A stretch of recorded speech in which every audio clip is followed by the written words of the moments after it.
Memang cantik kain katun, lebih mahal dari kain kasa.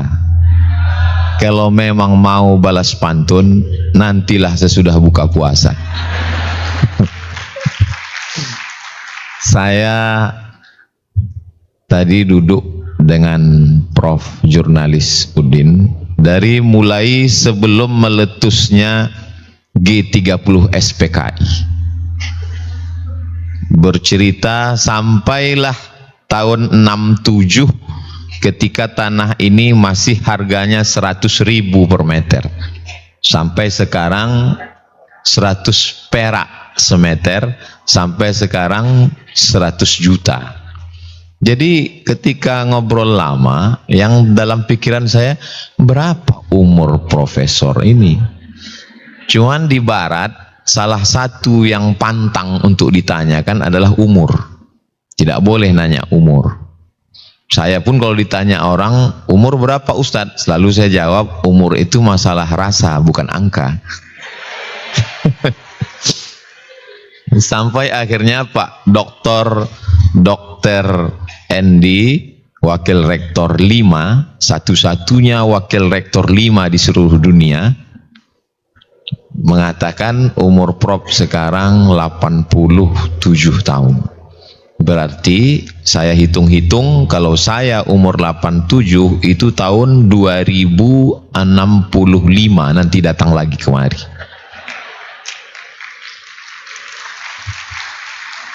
Saya selalu berpikir, mungkin karena saya ustadz, selalu cerita tentang kematian, selalu saya berpikir kalau saya meninggal, anak saya masih kecil.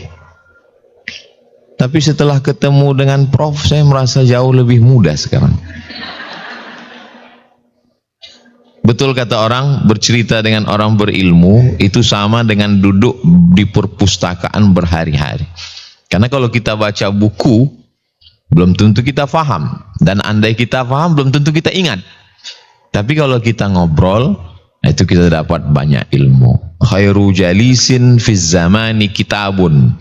Yang paling setia dan bermanfaat teman duduk adalah buku.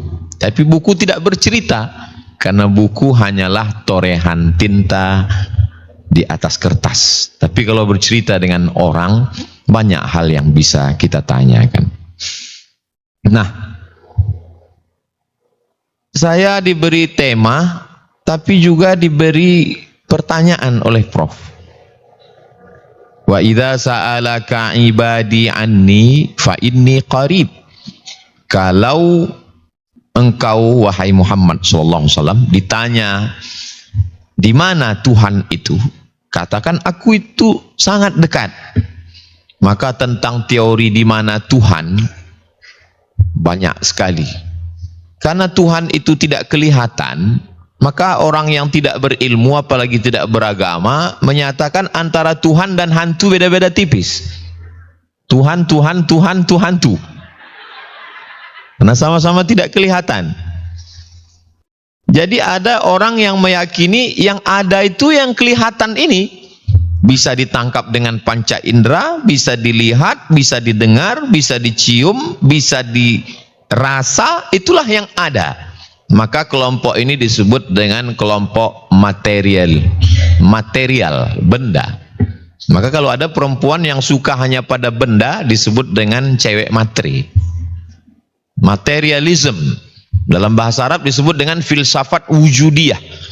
Yang ada itu yang wujud ini. Sedangkan sorga, neraka, malaikat, Tuhan itu tidak ada karena tidak kelihatan.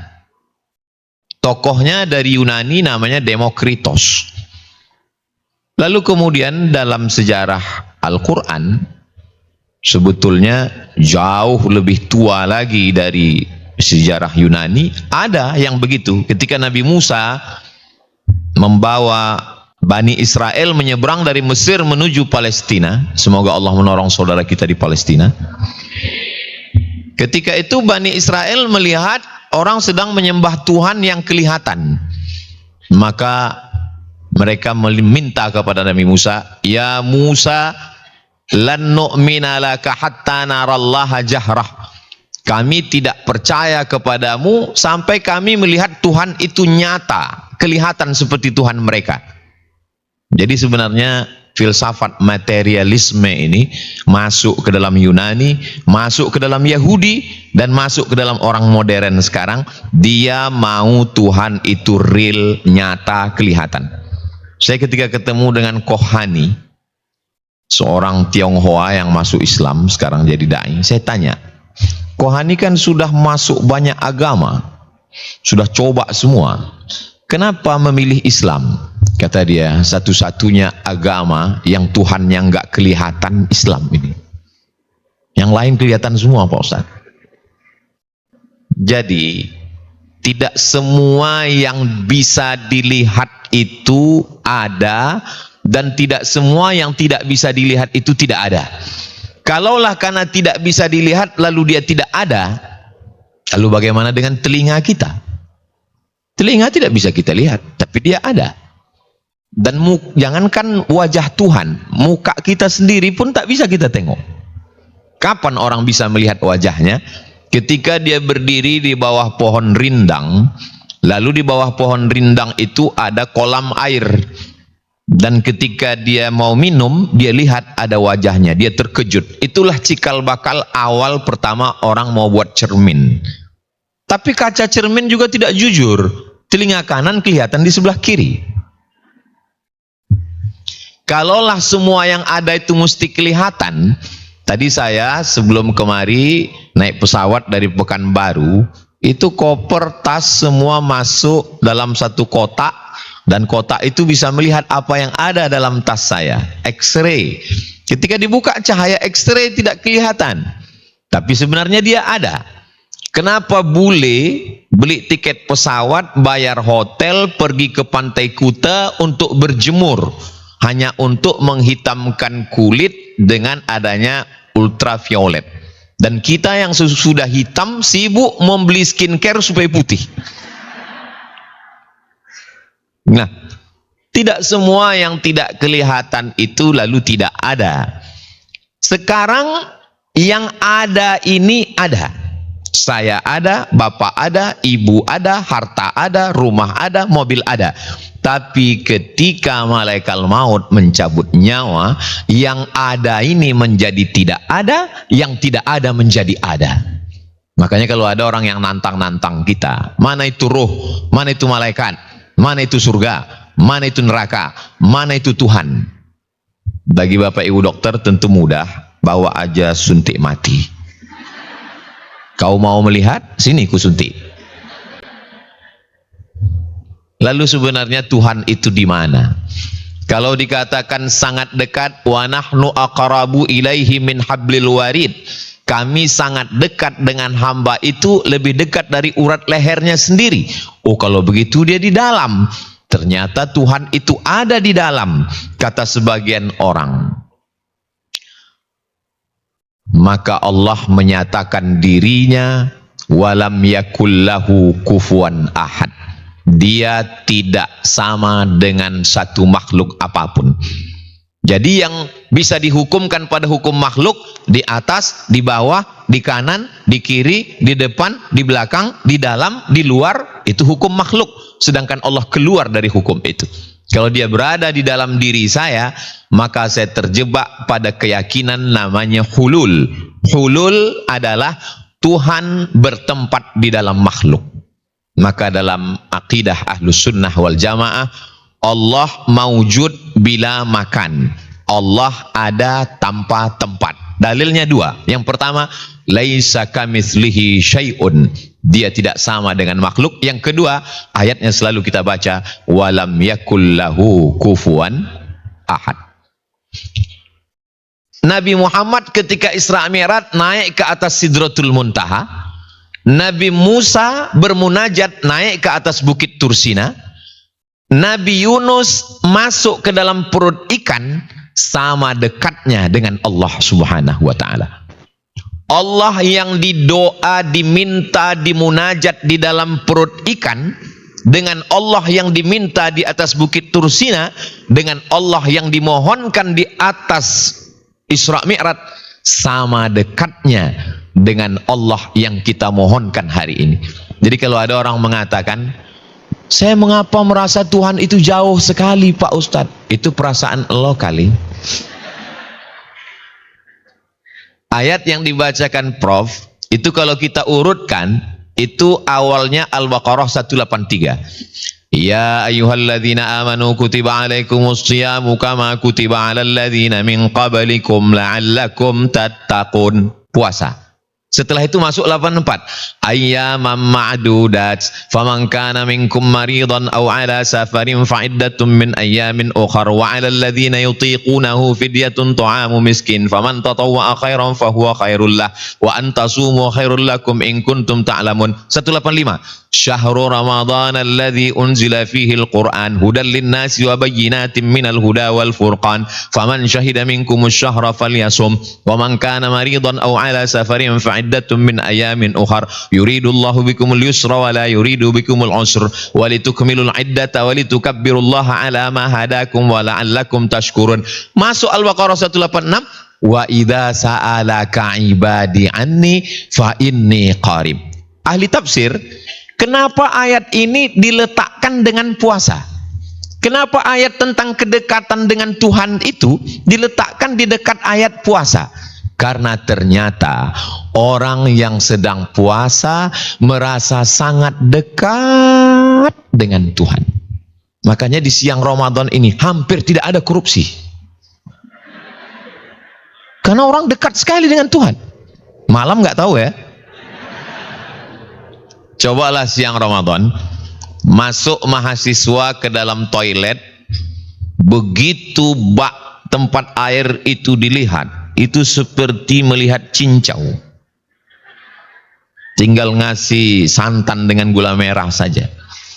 Andai dia ambil satu teguk, jangankan satu teguk, kepalanya dia masukkan ke dalam, setelah itu dia keringkan bibirnya, pas mau keluar miringkan kepala. Buat gaya macam mau mati. Nggak ada yang tahu. Tapi kenapa orang tidak mau melakukan itu? Karena dia merasakan kedekatan dengan Tuhan. Sangat dekat. Seandainya ibu-ibu ada yang nelpon siang ini, Bu, kabarnya anak sianu, suami sianu, pembantu sianu, pacaran sianu. Ibu akan mengatakan, stop. Jangan bicarakan aib orang lain. Kenapa? Karena dia merasa sangat dekat dengan Tuhan. Terus gimana obrolan kita? Nanti kita lanjutkan habis tarawih.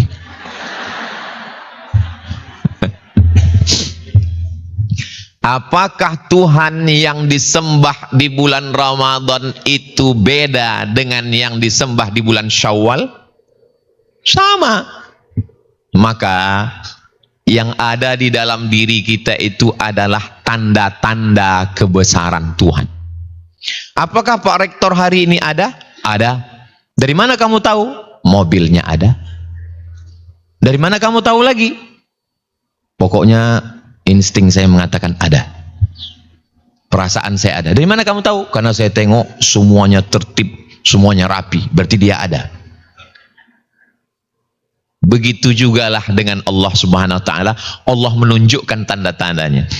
Inna fi khalqis samawati, dalam penciptaan langit, wal ardi, penciptaan bumi, waqtilafil laili wan nahar, perputaran siang dan malam, la ayat. Itu semua adalah ayat-ayat. Ayat-ayat itu apa maknanya? Tanda-tanda. Ayat artinya tanda-tanda. Ini kelihatannya Ustadz Somad datang ini. Dari mana kamu tahu dia datang? Sudah banyak peci merah muncul. Itu tanda-tanda. Ini kelihatannya tablik akbar nanti malam jadi nih di Tanah Lapang. Dari mana kamu tahu? Pedagang kerak telur sudah rame. Kita hanya bisa menangkap tanda-tandanya. Adapun hakikat kebesarannya, sayap-sayap malaikat terbakar karena cahaya di atas cahaya. Makanya malaikat Jibril alaihissalam tidak menemui Allah. Hanya Nabi Muhammad SAW. Kenapa? Karena ruang VVIP itu tidak dapat ditembus.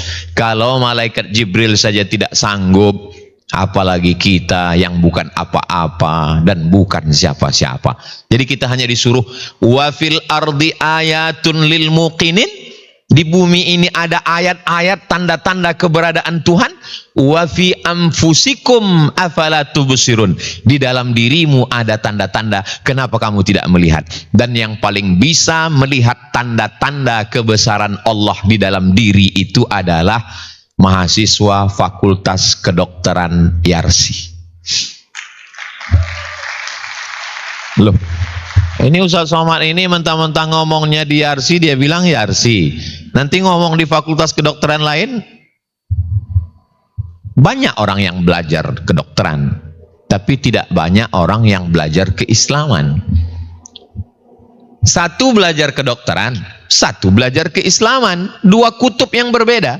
Tapi dia belajar kedokteran sekaligus punya kemampuan keislaman di 7 semester belajar agama Islam.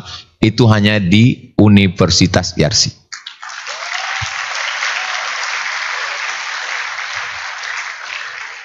Kenapa orang tidak menemukan tanda-tanda Tuhan dalam dirinya? Karena dia hanya belajar tentang nun mati ketemu dengan qab. Itu tidak salah, bagus, tajwid, memperbaiki bacaan. Tapi juga orang mesti mengerti kenapa jantung berdegup, kenapa darah mengalir, kenapa dari jantung ini naik ke otak, di mana sebetulnya nyawa, kenapa orang bisa hidup, apa yang mesti dimakan. Yang mengerti itu adalah para dokter. Dulu saya heran juga, kenapa anak-anak ini kalau ditanya, saya kalau wisuda anak TK, itu sebelum menyerahkan ijazahnya itu selalu saya tanya, mau jadi apa? Biasanya jawabannya berbisik, jadi dokter. Paling yang jadi ustadz 2-3. Ya mau jadi dokter. Lama saya penasaran, kenapa lah anak-anak ini mau jadi dokter? Apa dia faham bahwa dokter itu mengerti tentang tanda-tanda kebesaran Allah dalam diri manusia? Rupanya mereka, anak-anak ini juga matre. Dia tahu bahwa dokter itu senternya kan kecil aja. Baterainya pun 1. Beda sama, mohon maaf, beda sama orang jaga malam. Baterainya 6. Senternya besar, terang. Dari jam 6 sore sampai jam 6 subuh dipakai. Gaji mohon maaf UMR lah, upah minimum regional, 3 juta, 4 juta, 5 juta. Tapi kalau dokter, senter kecil, baterai 1, buka mulut, 5 juta.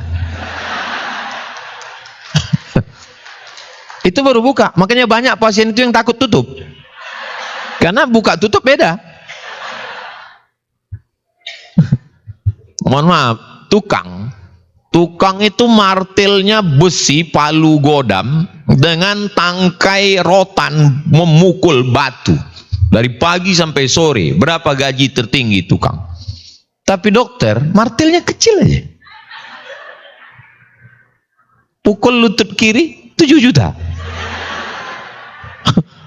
Lutut nggak mungkin kiri aja, pasti kanan kan? Kanan kiri. Itu baru pukul, belum resep dan yang lain-lain. Artinya apa?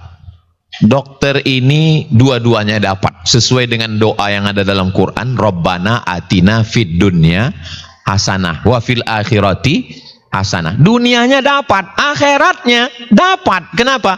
Karena yang paling mengerti tentang penciptaan, Allah menciptakan makhluk otonomi pula. Segala yang ada dalam diri manusia itu yang paling mengerti dokter. Seluk-beluknya, sekecil-kecil, sedetail-detailnya itu dokter. Makanya yang mestinya yang paling takut kepada Allah itu dokter. Makanya kalau ada dokter nggak takut sama Allah, itu memang kesetanan luar biasa. Kalau saya ceramah, ngomong di mana-mana, takutlah kepada Allah, takutlah kepada Allah. Orang nggak peduli. Tapi kalau dokter yang ngomong, nggak perlu pakai tablik akbar, nggak perlu pakai sound system, nggak perlu pakai pengeras suara, sambil berbisik aja. Kalau nggak percaya, coba nanti Bapak Ibu dokter. Ada orang misalnya sombong, angkuh, datang periksa ke tempat Bapak Ibu, periksa, habis itu bisik, Bapak jangan sampai nggak sholat. Kenapa gitu Pak Dokter? menurut perkiraan saya.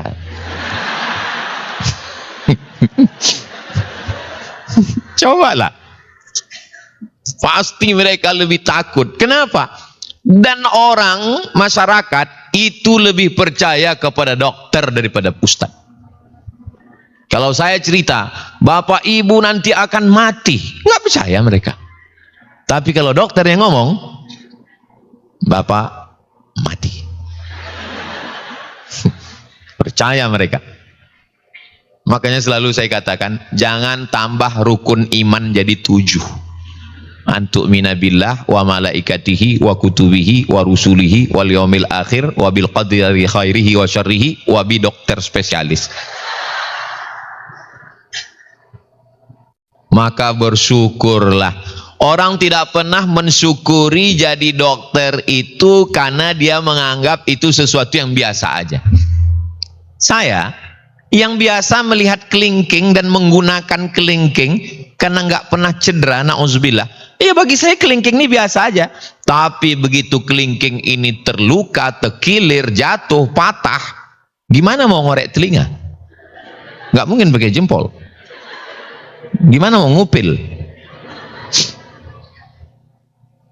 Rumah yang menurut kamu adalah rumah yang biasa-biasa saja, itu adalah tempat hunian surga Firdaus yang dirindukan orang yang ngontrak. Mudah-mudahan segera punya rumah, amin. Banyak juga yang ngontrak. Istri yang menurut kamu membosankan, wahai para suami, istri saya ini 4L pak, kenapa? Lo lagi. Itu adalah bidadari surga yang dirindukan oleh seorang jomblo yang nggak nikah-nikah. Liku-liku laki-laki yang tak laku-laku karena luka-luka.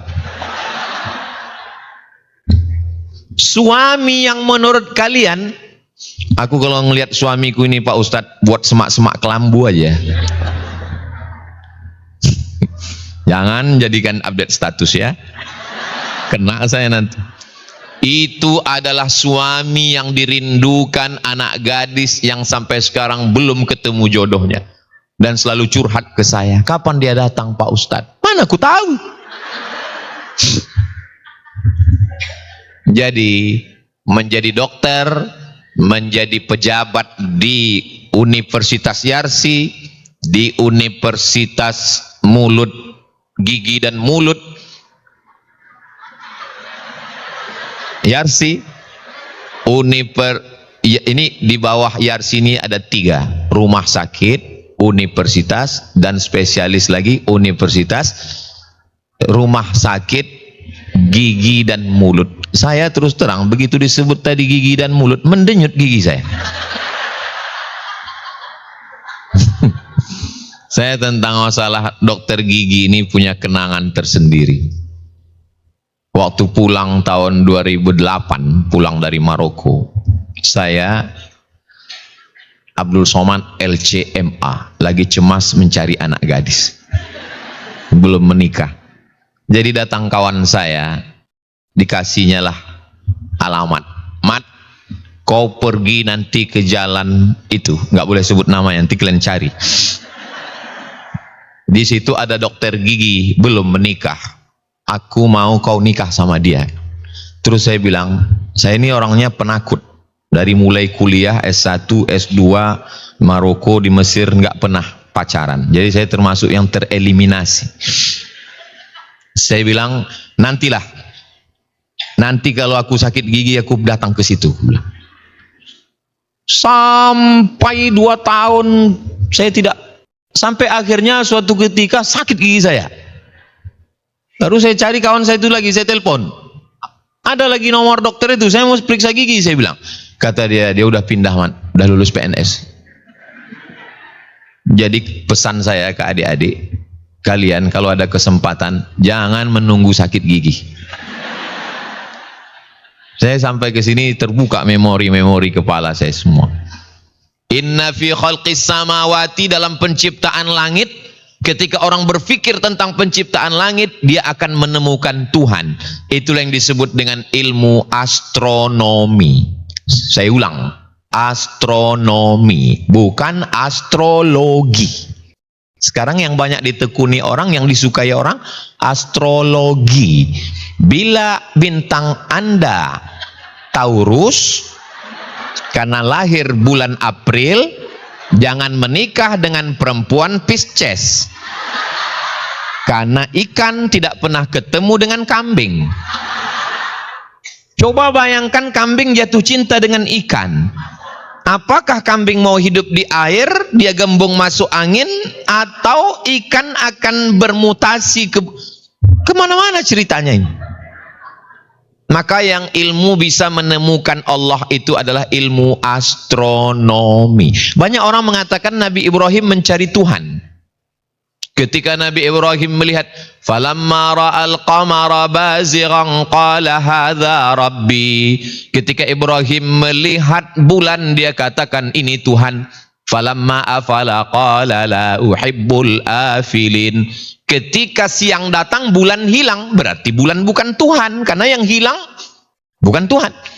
Falamma ra'a asy-syamsa bazighatan qala hadza rabbi hadza akbar. Ketika muncul siang, ada matahari yang lebih besar dari bulan, lalu Ibrahim berkata ini Tuhan.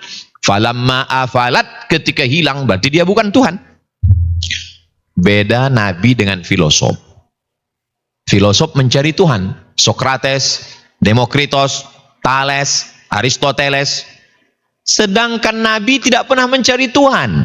Nabi itu diperlihatkan Allah Subhanahu wa ta'ala kekuasaannya dengan mengirimkan malaikat Jibril alaihissalam. Lalu kemudian kenapa Nabi Ibrahim dalam Al-Quran itu bercerita tentang melihat matahari, melihat bulan? Nabi Ibrahim sedang menyindir kaum astronom yang mempertuhankan bintang gemintang. Bahasa Al-Qurannya namanya sobiun.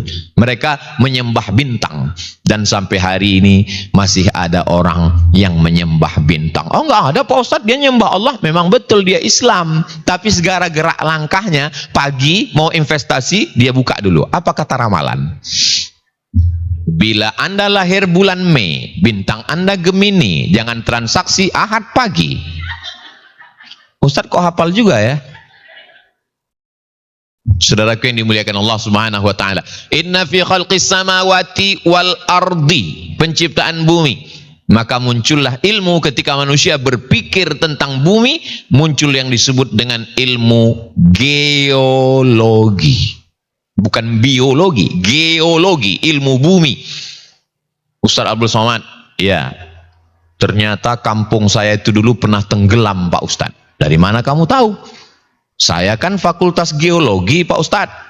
Terus saya pas pulang kampung, saya tinggal di bukit, saya temukan kulit-kulit kerang di atas. Kerang itu kan tinggalnya di laut Pak Ustaz. Terus ini fosil, yakinkan dulu itu fosil atau nenekmu buang sampah. Enggak lah Pak Ustadz, enggak mungkin nenek saya masak kerang kulitnya dibuang. Ini fosil, sudah membeku, sudah mengkristal Pak Ustadz. Saya yakin ini dulu pasti gunung ini adalah lautan yang tenggelam. Dan saya yakin banjir bandang Nabi Nuh itu sampai ke kampung saya Pak Ustadz. Kawan saya dari Sumatera Barat, dia bilang banjir Nabi Nuh itu sampai. Saya tanya, apa dalilnya? Ini ada petatah petitih nenek moyang kami, dan ingiklah katiko gunung Merapi sagadang taluiti. Ingatlah ketika gunung Merapi sebesar telur itik. Jadi waktu itu dunia ini tenggelam, gunung Merapi itu kecil kelihatan seperti sebesar telur itik. Sebetulnya saya nggak yakin, tapi karena dia ngotot, iyalah saya bilang.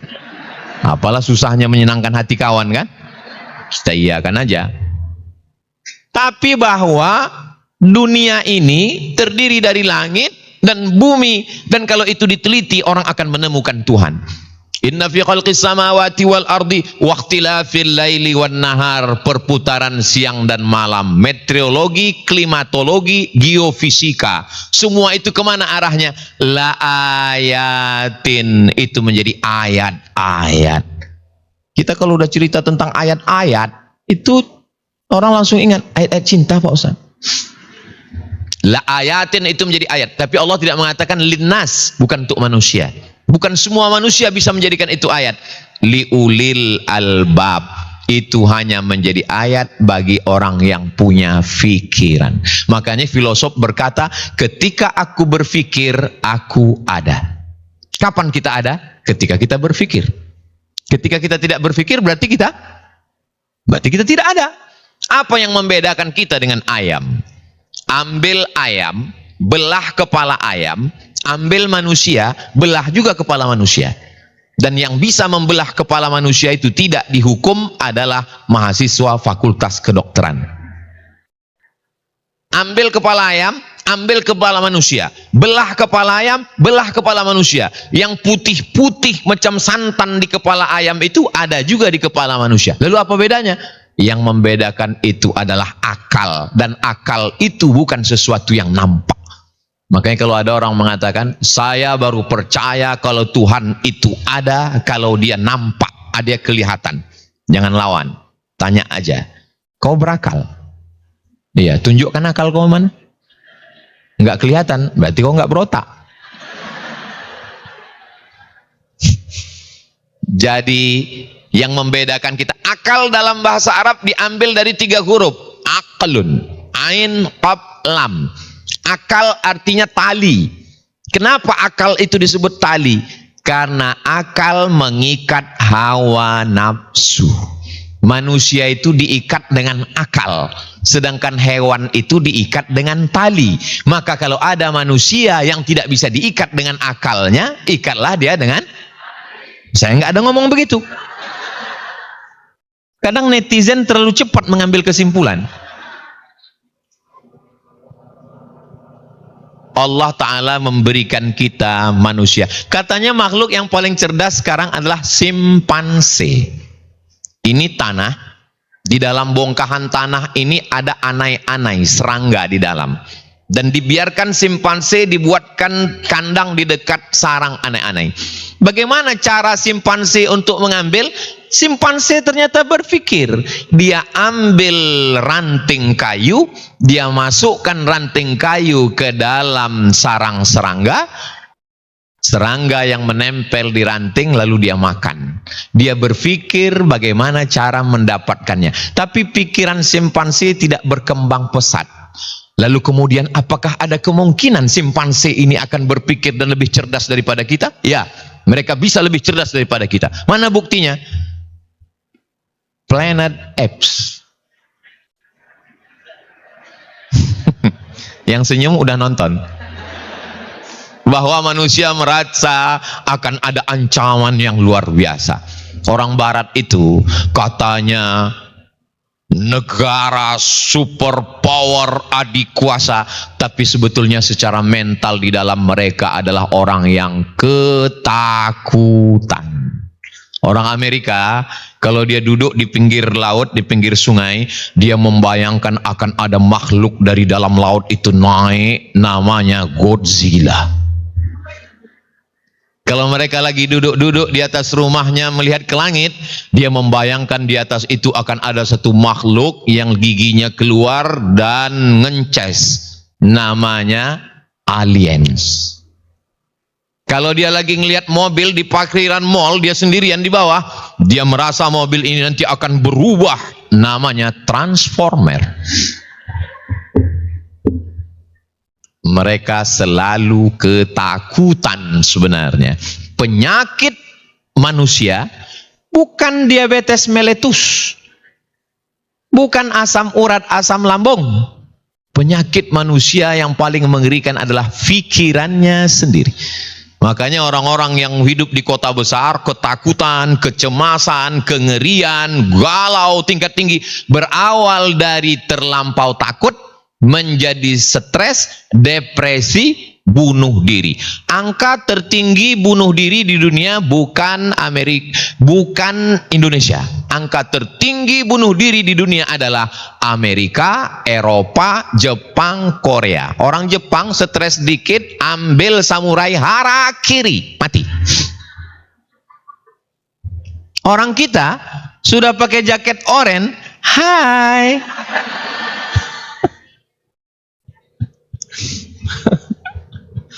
Orang barat 2 hari nggak bisa tidur malam karena berpikir pikirannya Makanya mereka suka pergi ke tempat berkontemplasi, pergi ke tempat apa itu yang tarik nafas, medit. Saya mancing aja sebenarnya. Ini orang ini tahu apa enggak? Tarik nafas, kosongkan pikiran Anda, dengarkan gemericik air, dengarkan. Menurut terapisnya, ini pasien ini bisa menghilangkan semua pikirannya gemericik air. Yang dia bayangkan berapa tagihan keran air. Dengarkan suara burung-burung, kosong. Begitu mau masuk ke rumah ini tertulis besar-besar di depan, how you can stop your mind. Bagaimana Anda bisa menghentikan pikiran Anda? Kalau Tuan beli peniti, jangan tusukkan ke sayur kubis. Kalau mic sudah mati, tanda waktu sudah mau habis. Memang hebat fakultas Universitas Yarsi ini. Dia kalau di tempat lain ada kode gitu. Ustadz, kalau di sini enggak, mati dikit, itu kode udah mau habis. Memang tadi saya dikasih tahu, katanya Ustadz ngomongnya sampai jam 5, dan memang sekarang jam 5 kurang 5. Saya tahu akan saya akhiri ini. Ada sebagian orang, Ramadan ini bagi dia adalah bulan penyiksaan. Udah nggak makan, nggak minum, nggak bisa ngelihat macam-macam, nggak bisa ngobrol. Ada ustadz pelengkap penderitaan. Tapi saya merasa ngomong di RC ini sekarang, saya merasa gimana ya? Kadang-kadang rasa ini kan susah diungkapkan dengan kata-kata.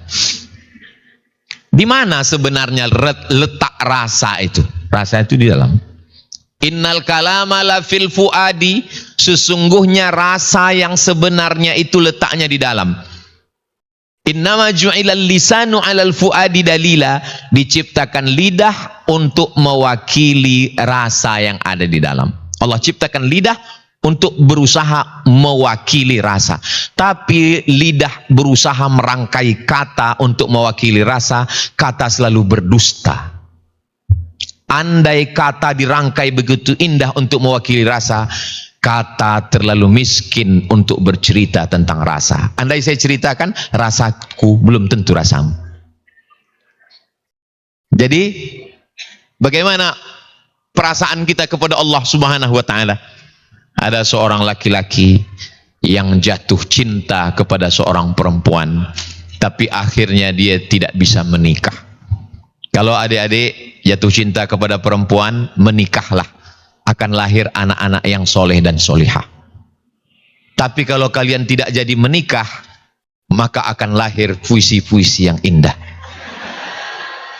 Kira-kira menikah atau tidak? Terserah. Dia tidak jadi menikah. Karena tidak jadi menikah diusir oleh ayah Laila.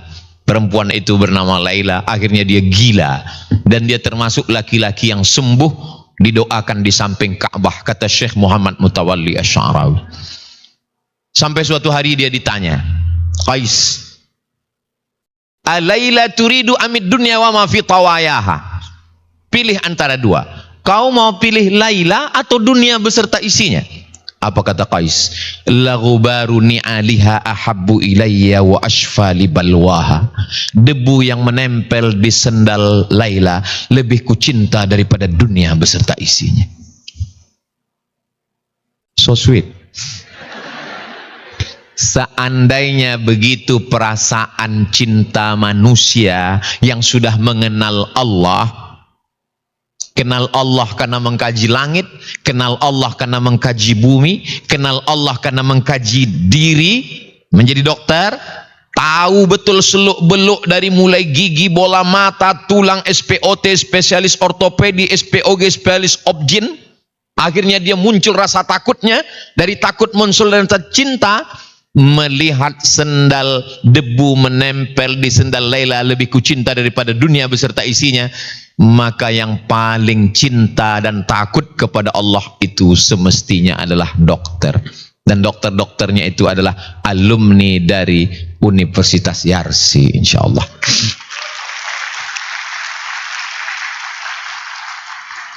Kalau pejabat korupsi, yang akan dia makan itu APBN, APBD. Tapi kalau dokter korupsi, usus orang dipotongnya. Sikit-sikit operasi. Tak ada rasa takutnya kepada Allah Subhanahu wa taala. Makanya dalam Al-Qur'an dikatakan, "Innama yakhsyallaha min ibadihil ulama." Yang takut kepada Allah itu adalah orang yang berilmu. Ilmu apa? Ilmu apa yang membuat orang takut pada Allah? Menurut saya, ilmu yang paling membuat takut pada Allah adalah ilmu tentang kedokteran kemanusiaan. Saya selalu menceramahi orang kan tentang mati. Bapak Ibu, marilah kita ingat mati. Marilah kita ingat mati. Dalam hati dokter, aku tiap hari nengok orang mati. Siapa yang paling sering menengok orang sakratul maut? Dokter. Di ruang ICU. Tertulis di situ. Tulisannya memang ICU. ICU Pak Ustadz, tahu saya. Saya ini kan lulusan luar negeri.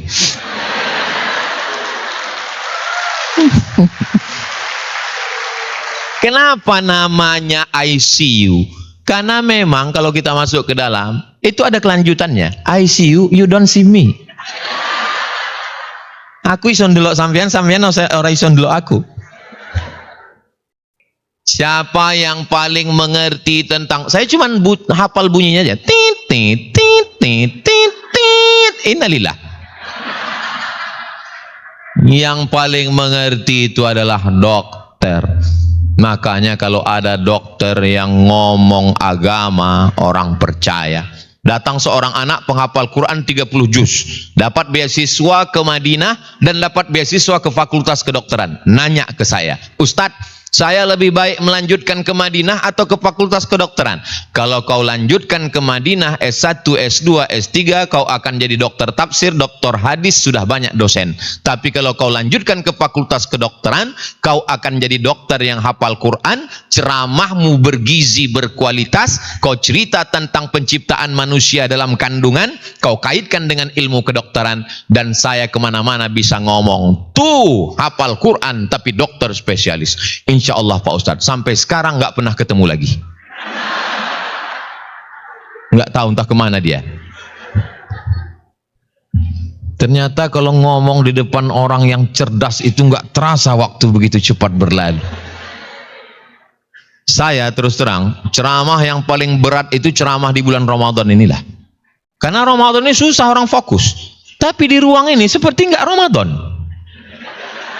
Malah saya curiga ini. Kalau dilihat dari senyumnya, ini orang keluarga besar Yarsi ini, mereka puasa tapi hati mereka bahagia. Ini kalau dilihat dari senyumnya, tawanya yang lepas, ini nggak ada yang punya utang ini. Nah kan, Ustadz tahu dari mana? Orang kalau punya utang, hidupnya susah, sempit, itu ketawanya nggak bisa lepas begini, tertahan.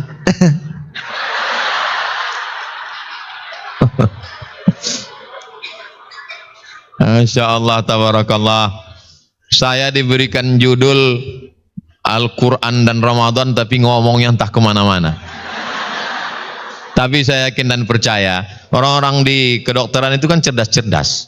Nah, jadi selalunya saya kalau ceramah itu saya buat kesimpulan. Tapi di sini enggak, simpulkanlah sendiri. Bapak Ibu yang dimuliakan Allah Subhanahu wa taala, mudah-mudahan Allah selalu mencurahkan rahmatnya untuk keluarga besar Yarsi. Bercerita tentang Islam, tentang akhlak, tentang kemajuan, seakan-akan kita kembali ke abad masa lalu Ibnu Sina, tentang kerajaan-kerajaan Bani Umayyah, Bani Abbasiyah. Kalau sekarang masa kemunduran, alhamdulillah, ketika ada universitas, ketika ada rumah sakit di bawah Yarsi yang menampakkan Islam real, nyata di tahun 2025, di abad modern, di zaman kita sekarang, maka saya pribadi ikut merasa bangga. Mudah-mudahan adik-adik kita menjadi pelanjut tongkat estafet perjuangan dakwah melalui kesehatan ini, insyaallah. Amin ya rabbal alamin. Itulah yang dapat saya sampaikan pada kesempatan yang baik dan mulia ini. Di akhir majelis saya tutup dengan pantun penutup, menangkap puyuh di Bukit Selasih. Thank you dan terima kasih. Assalamualaikum warahmatullahi wabarakatuh. Waalaikumsalam warahmatullahi wabarakatuh. Izin Ustadz untuk dapat memimpin doa sekalian, Ustadz.